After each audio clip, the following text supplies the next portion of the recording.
Okay, I know we do a lot of Celtics stuff, but I do want to run over some trade exception candidates for the Celtics because we're hearing some noise. Kevin O'Connor repeating that reporting rather that the Celtics are making some trade rumblings. So Harrison Barnes is an option. He's on a descending contract. He's having his best year as a pro basketball player. He's shooting, I think, over 50% from the corner.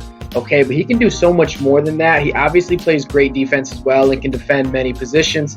As you see right here, he can put the ball on the court a little bit. So believe me, he is so much more than just an oversized 3-and-D kind of player. You're going to see in a second how he can score in a variety of ways, which is something that's really going to complement the Celtics, right? To have another scorer when one of the Jays is on the bench, okay? So here's some of his versatility. Look at the herky-jerkiness of it, right? Really nice finish right there. He had a great game against Denver when Jokic put up 40. So here we go again. He's strong. He's athletic. He's right in his athletic prime.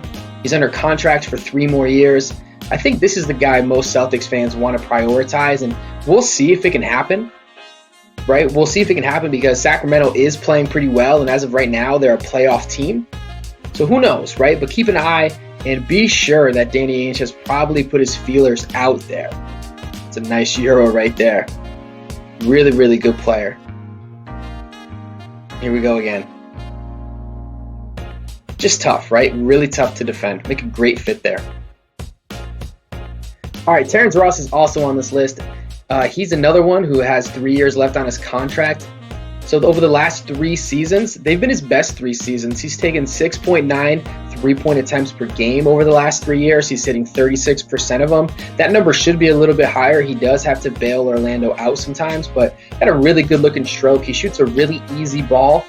29 years old. He's not the athlete that he once was, but he's still a above average athlete for sure. And this is the kind of player the Celtics need, right? If you want to augment Tatum and Jaylen Brown, then you need a guy who can be that 3-and-D kind of wing and be a low-touch guy if you want him to be. He's not a great pull-up shooter, but he can bail you out on occasion. So it's another extra added skill he's going to give to you. All right. I like this Terrence Ross one. If anyone on the Magic ends up on the Celtics, I kind of do want it to be him in my own opinion.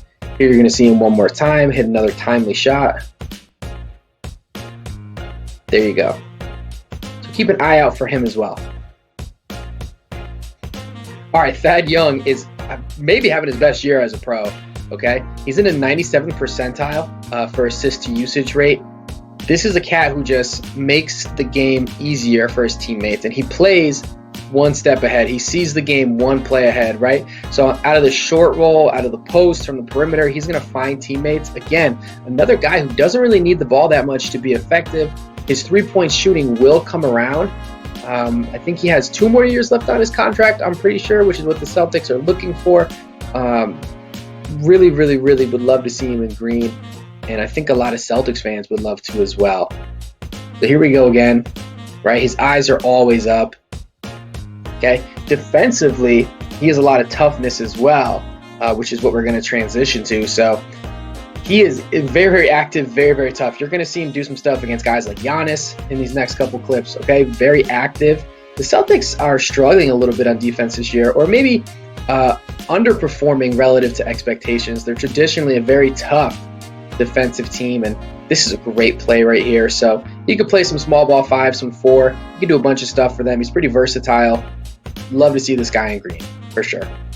So here we go, right? Just really mucks things up all the time. Really like that, Young.